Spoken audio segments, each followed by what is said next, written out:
invito al manjar de abrir juntos la Biblia. Esto es un privilegio. La Biblia nos lee a nosotros. Esto es más importante del hecho de leerla nosotros. Lo que tenemos que lograr es que sea la palabra de Dios la que penetra nuestra intelectualidad, nuestro mundo emocional, absolutamente todos nuestros recursos y produzca verdadera transformación del carácter cristiano. No solamente de alguna práctica, sino de nuestro ser entero, para no solamente hacer actividades cristianas sueltas, sino para ser cristianos que en todo lo que hacen y todo lo que hablan reproduzcan a Jesús, sean mediadores de Jesús. Así que hemos estado mirando con el pastor Volati nada menos que a las iglesias del Apocalipsis, tratando de encontrar en ellas algo que nos enseñe a nosotros. Y hoy nos va a tocar mirar a una iglesia hermosísima, pequeña, según el texto poco poderosa, pero, según el texto también, sin demasiadas cosas negativas que el Señor observara. Por el contrario, a pesar de la pequeñez de su poder, como dice el texto, esta era una iglesia que ahora van a ver, era leal, fiel, consecuente con la palabra de Dios. Me refiero a la iglesia, como dije, de Filadelfia, así que les remito a, por favor, Apocalipsis capítulo 3. Por favor, papel y lapicera en mano. Una de las cosas buenas que los predicadores tenemos que intentar es que las personas no solamente estén con sus mentes mirando acá, sino principalmente mirando el adentro de sus mentes, sus corazones y sus vidas para poder aplicar y vivir con integridad lo que la palabra quiera decirnos. Así que una de las cosas buenas es tomar nota y seguir y mejorar lo que nosotros podamos exponer. Darle al texto o a la interpretación que nosotros hacemos matices que a lo mejor no hayamos descubierto. Así que tome nota usted, Apocalipsis capítulo 3, versículos 7 en adelante. Quizás el tema que pueda poner, como para después desarrollarlo, sea vivir en la palabra de Jesús, tomando lo que ahora vamos a enfatizar. Vivir en la palabra de Jesús, en el contexto de la palabra, en la sabiduría de la palabra, en la capacidad rectora de la palabra, en la capacidad transformadora de la palabra. Y leamos ahora sí Apocalipsis 3 desde el verso 7. ¿Andan bien para hacerlo? Yo sé que el calor por ahí molesta, veo a muchos abaricándose, pero hacemos todo el esfuerzo para estar atentos y seguir lealmente el texto. Vamos, Apocalipsis 3:7. Escribe al ángel de la iglesia en Filadelfia. ¿Sí? Ahí va. Esto dice, miren cómo presenta ahora a Jesús el texto. Esto dice, el santo, el verdadero y el que tiene la llave de David, el que abre y ninguno cierra, y cierra y ninguno abre. Es decir, el que va a hablar, el que tiene la autoridad y la capacidad para hablar y enseñar lo que va a enseñar, es todo eso. Santo, verdadero y el que tiene la llave de David. ¿Y qué dice? Dice lo siguiente, yo conozco tus obras. Interesante. ¿Sí? Lo repite en otros textos. Y he aquí, he puesto delante de ti una puerta abierta, la cual nadie puede cerrar. Quizás esto refiere a una oportunidad de la iglesia. Quizás nosotros tenemos una puerta abierta que nadie puede cerrar. El asunto es, la descubrimos, la vemos, somos capaces de tomar esa oportunidad, pero sigue. Porque aunque tienes poca fuerza, fíjense que no la presenta como una iglesia poderosa, no lo es la nuestra tampoco, algo de fuerza tiene, pero esa fuerza es poca. Sin embargo, y ahí viene el elogio y lo que esta iglesia nos enseña, has guardado mi palabra y no has negado mi nombre. Interesante el énfasis. No es un énfasis negativo el de esta iglesia, no tiene nada observable críticamente como lo ha hecho en otras porciones del Apocalipsis el autor, sino que el elogio es que pese a su pequeñez o a su escasa fuerza, sin embargo, tiene esta virtud, haber guardado la palabra y no haber negado el nombre del Señor. Y miren ahora cómo sigue, presenta un conflicto, es decir, la iglesia ha sido esto en medio de una situación crítica, no facilitado el trabajo, sino complicado, porque dice, aquí yo entrego de la sinagoga de Satanás a los que se dicen ser judíos y no lo son, sino que mienten. He aquí, yo haré que vengan y se postren a tus pies y reconozcan que, nada menos, fíjense, que yo te he amado. Que yo te he amado. Retengan esto porque la fortaleza del Señor se expresa en su amor. El amor agape, ese es el término que utiliza, es verdadera fortaleza, es verdadera sabiduría. Ninguna iglesia puede ser sólida sin experimentar la profundidad del agape transformador de Dios. Es el amor el que sana, es el amor el que produce sabiduría, es el amor el que reconcilia, es el amor el que da sabiduría, etcétera, etcétera. Y sigue. Por cuanto, vuelve al tema, fíjense, has guardado la palabra, solo que ahora la califica, la palabra de mi paciencia. Notable. La palabra de mi paciencia. Y ahora miren lo que dice. Yo también, así como pide que la palabra le guarde, yo también te guardaré. Y nada menos que de la hora de la prueba que ha de venir sobre el mundo entero. Sobre el mundo entero. Retén, dice luego, fíjense, retén, ¿sí? Una palabra muy, muy importante. Retén, versículo 11, lo que tienes para que ninguno tome tu corona. Al que venciere, yo lo haré columna en el templo de mi Dios y nunca más saldrá de allí, y escribiré sobre él el nombre de mi Dios y el nombre de la ciudad de mi Dios, la nueva Jerusalén, la cual desciende del cielo de mi Dios, y mi nombre nuevo. El que tiene oído, oiga lo que el Espíritu dice a las iglesias. Quiero compartir con ustedes dos cosas. ¿Qué nos enseña Filadelfia? ¿Qué podemos rescatar nosotros de esta iglesia? Y en segundo lugar, ¿cómo aplicar la enseñanza de Filadelfia hoy? ¿Cómo hacerlo? Entonces, la primera cosa que queremos ver es qué nos enseña esta iglesia, y la segunda cosa que queremos ver es nada menos que cómo hacerlo nosotros en el día de hoy. Así que vamos a ver cómo respondemos. Me encantaría que hubiera un feedback, una respuesta, si no es hoy, en algún momento que podamos seguir adelante con esta temática tan linda. Yo creo que el tema central de esta iglesia es vivir en la palabra de Jesús. Vamos a partir de allí. ¿Qué nos enseña esta iglesia? Versículos 8 y 10. Versículos 8 y 10. Esta iglesia nos enseña a guardar. Esa es la palabra que traduce nuestra Reina Valera. Guardar la palabra. En el caso del versículo 10, agrega la palabra de mi paciencia. Pero en ambos textos, la fuerza está en guardar la palabra, el logos del Señor, el verbo del Señor, el poder de la palabra del Señor.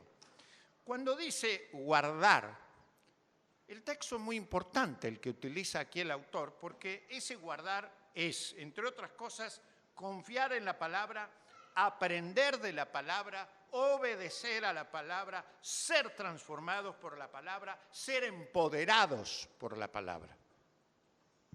No es solamente hacer algo, algún versículo, algún aspecto, sino por el contrario, que la persona toda, el carácter todo de la persona, sea realmente ella o la comunidad inclusive enseñada por esa palabra viva y actuante del Señor, y nosotros, comunidad o individuos, aprendamos a depender de esa palabra, ser sabios a partir de esa palabra, ser cambiados por esa palabra, ser guiados, conducidos, empoderados por esa palabra. Eso es fundamental. Pero el texto enseña además cómo hacerlo. Y hay dos patas, si ustedes quieren, dos vías, dos fuentes nutritivas para que nosotros podamos ser esto, personas y comunidades que guardan su palabra. Una comunidad transformada por la palabra. Es obvio que el análisis que uno hace es que estamos lejos de ser eso. Eso no pasa solamente por ser ortodoxos en doctrina, sino vivir vidas guiadas por el Logos, el Señor Jesús mismo, quien nos habla en su palabra todos los días de la vida, en todos los aspectos de la vida. Entonces, mucho más importante que saber decir algo de la buena doctrina. Es mucho más. Entonces, ¿quién, cómo, cuándo, de qué forma podemos ser una comunidad que viva dentro de, en el medio de, bajo las características de la palabra? La primera respuesta inmediata del pasaje es que Jesús mismo se ocupa de transformar nuestras vidas para que seamos una comunidad que vive en la palabra. En el versículo 10, el texto dice: por cuanto has guardado la palabra de mi paciencia, yo también te guardaré. ¿Cómo guardaremos la palabra? Por el que nos guarda. El que nos guarda es el propio Señor. Pero por supuesto, el texto se encarga de definir cómo es y de qué manera ese Señor que nos guarda. Lo ha definido como mínimo de 3 maneras particulares. La primera definición del que guarda es que el que guarda, que es Jesús naturalmente, es santo. El que guarda, versículo 7, es el santo. El que nos guarda con su santidad, entonces, es aquel que es santo porque es sin pecado, sin mancha, sin defectos. Esa es una definición de su santidad. Así que se supone que para poder vivir lo que Él quiere, Él enseña desde y hacia esa vida, en lo posible no contaminada. ¿Hace falta decir que vivimos en una sociedad contaminante? Yo creo que todos sufrimos eso.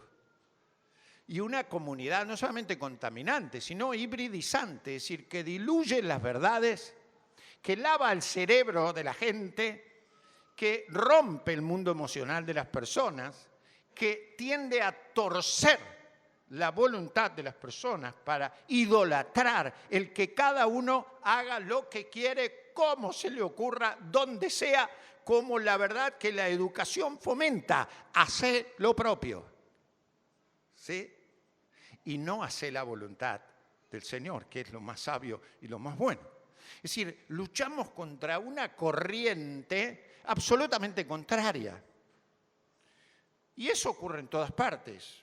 A mí me encantaría que tuviéramos mucho tiempo para escucharlo del doctor Cook y que él nos dijera cuáles han sido sus sufrimientos en la universidad y cómo experimenta la universidad el secularismo y de qué manera experimenta el cristianismo. Pero esto lo puede decir no solamente un rector de la universidad tan sabio como él, tan buen cristiano como él, sino cualquier persona, luchando contra ideologías que son absolutamente poderosas.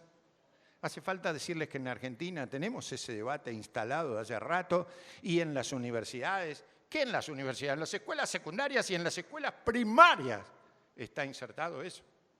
Pregúntenle a cualquier docente cómo tiene que luchar para poder decir que es cristiano o cristiana en cualquier cuerpo docente de cualquier escuela, incluyendo las escuelas cristianas. ¿Escucharon eso? Incluyendo las escuelas cristianas. Entonces van a ver que esto no es tan sencillo como uno imagina, sentir que el que nos guía es aquel que está absolutamente dedicado a Dios, eso significa ser santo, y el que nos enseña en esta iglesia es Jesús, quien por ser santo es el que es absolutamente dedicado a la causa de Dios. Entonces, una pregunta para conservar la palabra es: ¿de qué manera ustedes y yo vamos a poder pensar con mente santa del Señor? ¿Se imagina? Y así pregúntenle a cada uno. Pregúntenle a los abogados que están acá cómo pueden hacer para mantener la santidad de Dios. Pregúntenle a los economistas, pregúntenle a los médicos, pregúntenle a los obreros, a los docentes, cómo se hace.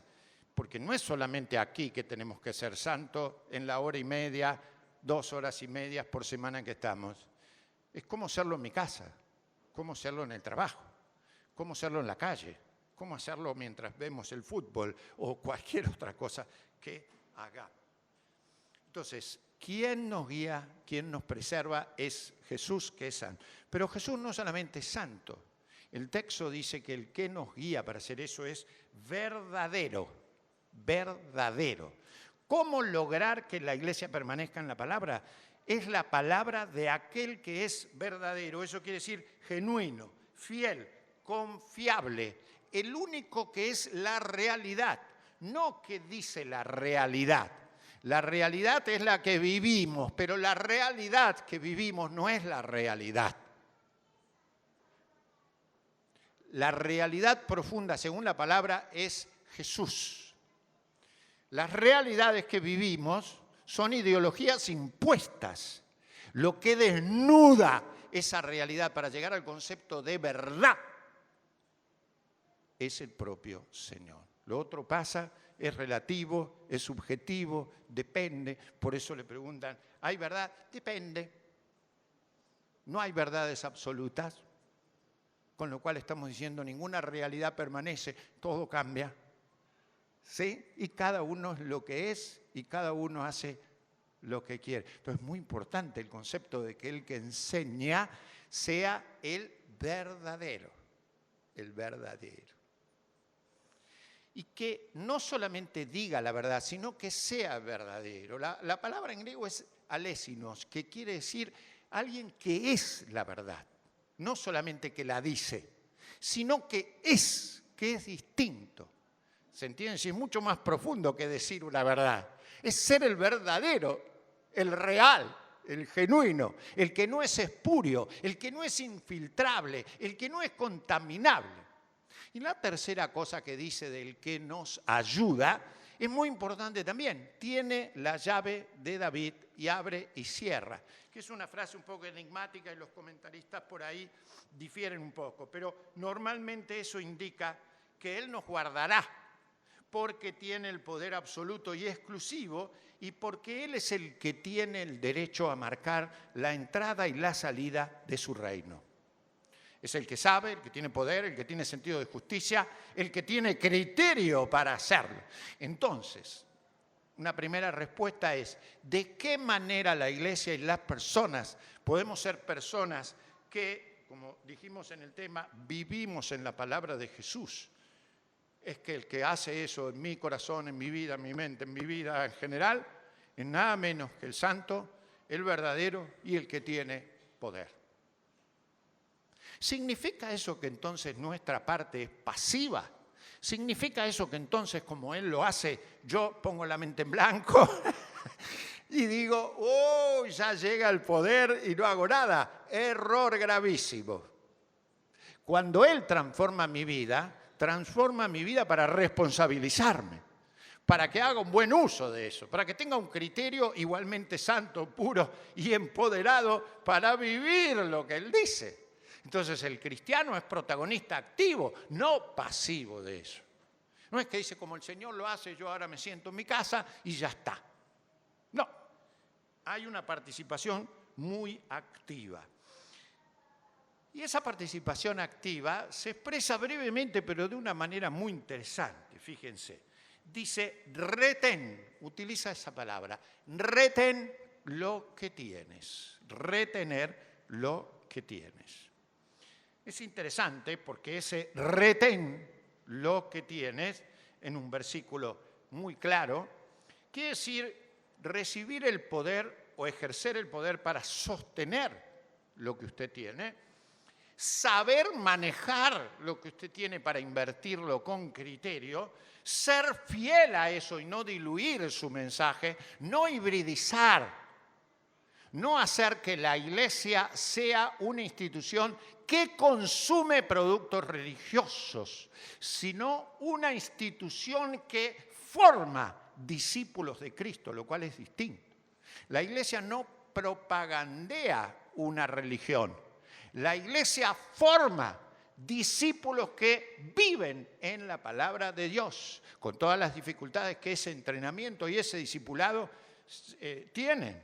No nos es fácil vivir nuestro cristianismo en esta sociedad, pero debe llegar el momento en que por esa formación y ese entrenamiento nosotros vivamos lo esencial de manera natural y, como dice Jesús, junto al yugo de Él, de una manera fácil, agradable y ligera, no de una manera forzada, artificial, legalista, sino incorporado al ser. De manera que el que es cristiano vive naturalmente como el Rey, como el Señor lo dice.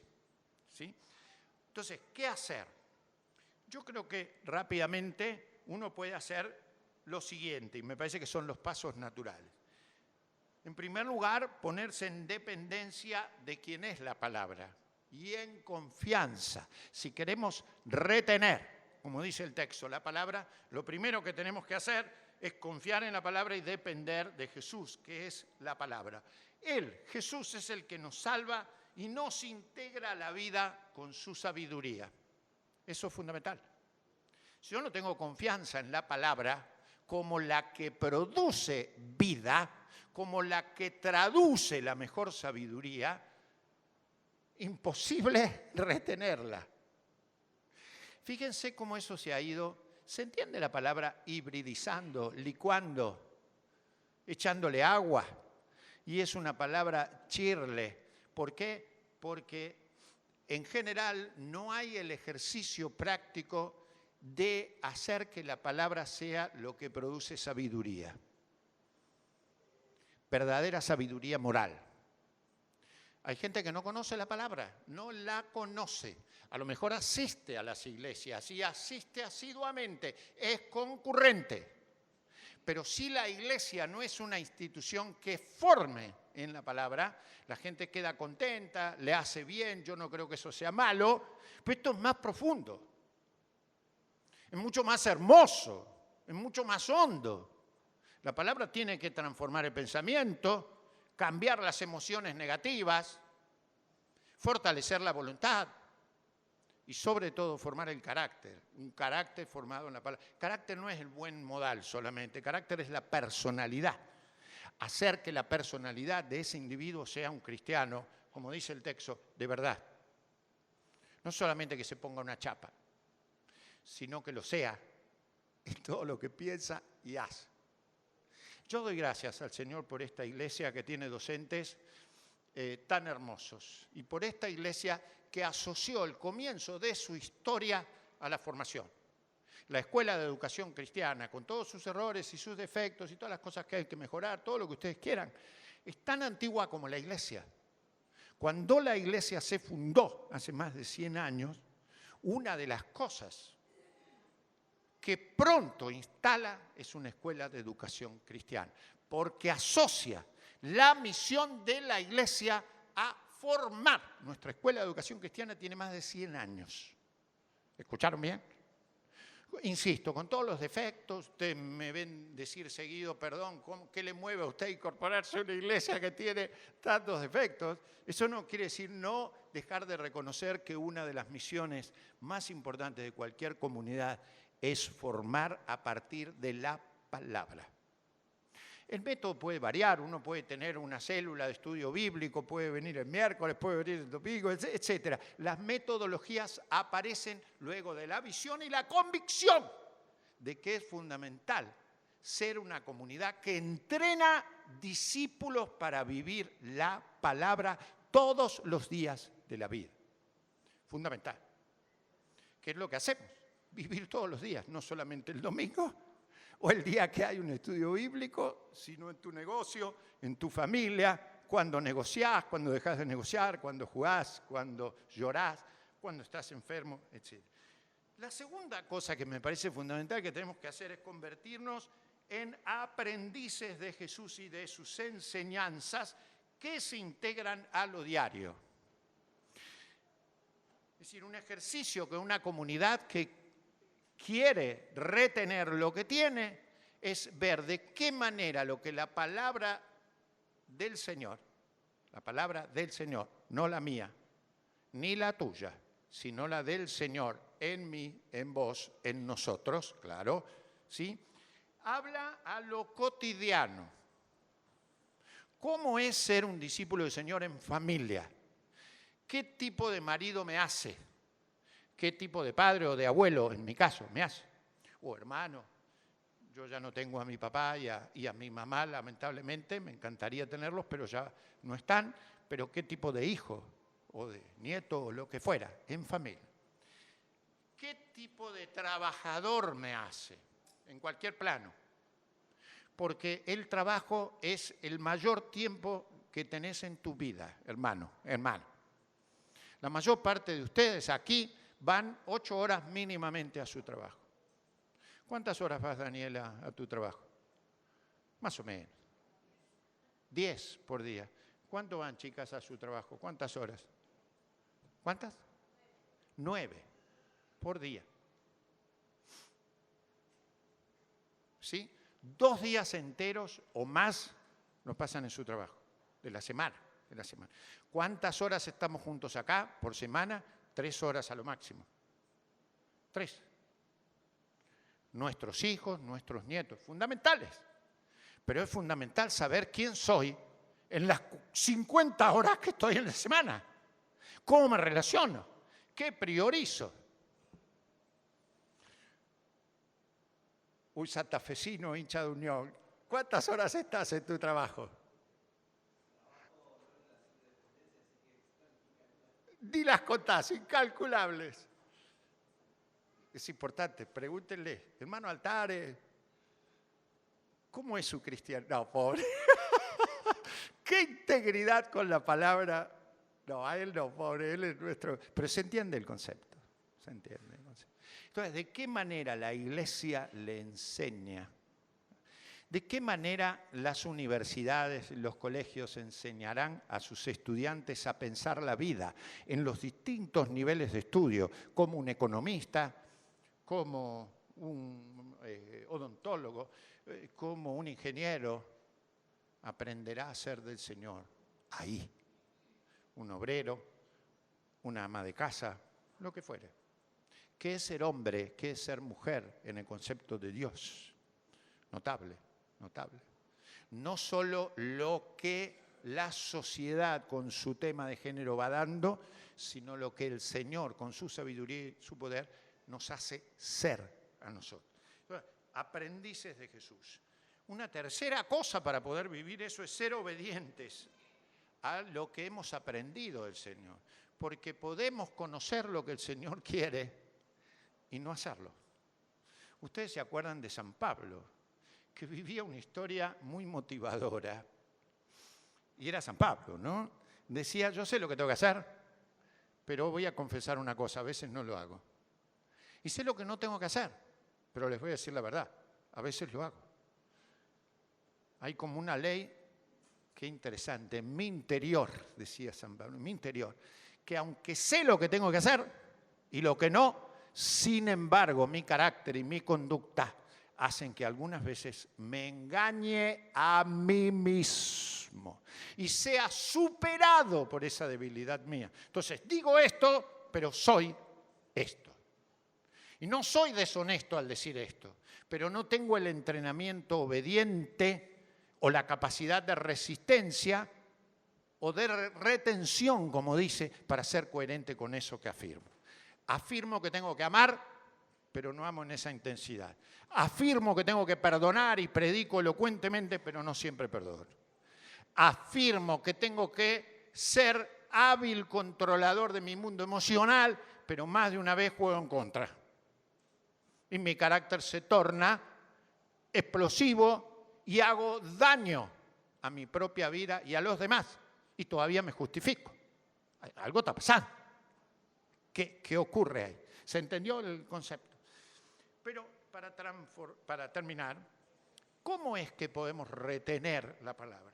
Yo creo que tiene que haber un proceso interior de nuestra mente, de nuestro corazón, de nuestro ser más profundo, que es lo que resuelve la vida. Lo que resuelve la vida no es el activismo externo. Lo que resuelve la vida es el corazón, la mente, la voluntad interna de cada persona. Jesús dice, ahí está donde se contamina la persona o donde se sana la persona. En ustedes, en mí, en todos nosotros, en cualquier persona en realidad. Desde ahí preparamos lo que queremos hacer. Las cosas después surgen naturalmente cuando el interior está fuerte y no al revés, nunca al revés. Por más esfuerzo que hagamos externo de buenas actividades, si el interior no cambia, haremos rutina de trabajos buenos, pero no cambiaremos el ser. Entonces, ¿qué tenemos que pedirle al Señor? Que el fruto del Espíritu, amor, gozo, paz, paciencia, benignidad, templanza, mansedumbre, dominio, sea la característica de vida.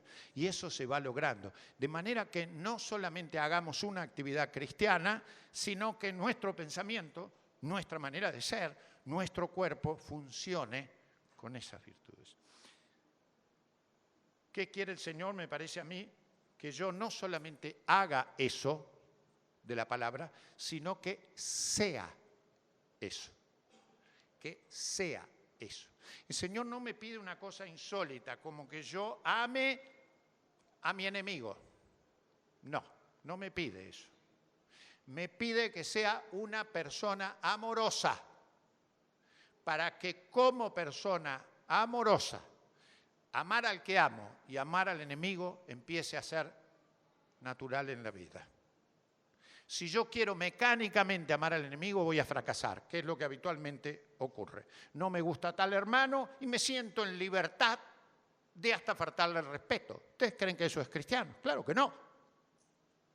Pero si presiono la emoción para decirlo así, no estoy logrando mucho. Lo que tengo que lograr es que mi entendimiento y mi mundo emocional sea transformado por el que sabe que es el santo, el verdadero, el que tiene el poder, para que me convierta no en un hacedor de algo bueno, sino una persona que desde adentro hacia afuera es lo que Jesús le permite ser. Y entonces la retención de la palabra no será una cosa artificiosa, mecánica, sino que será natural. Voy a convertirme en una palabra que es persona de palabra. Que el Señor te bendiga, que el Señor me bendiga, que sintamos privilegio de ser eso, que sea un disfrute ser eso, una alegría ser eso. Ninguno de nosotros es perfecto, ¿verdad? Pero la intención no es señalar nuestras imperfecciones, sino ayudarnos a corregirnos e incluso hasta sufrir dolores de parto, decía San Pablo, hasta que Cristo, quien es la palabra, sea formado en nosotros. Amén.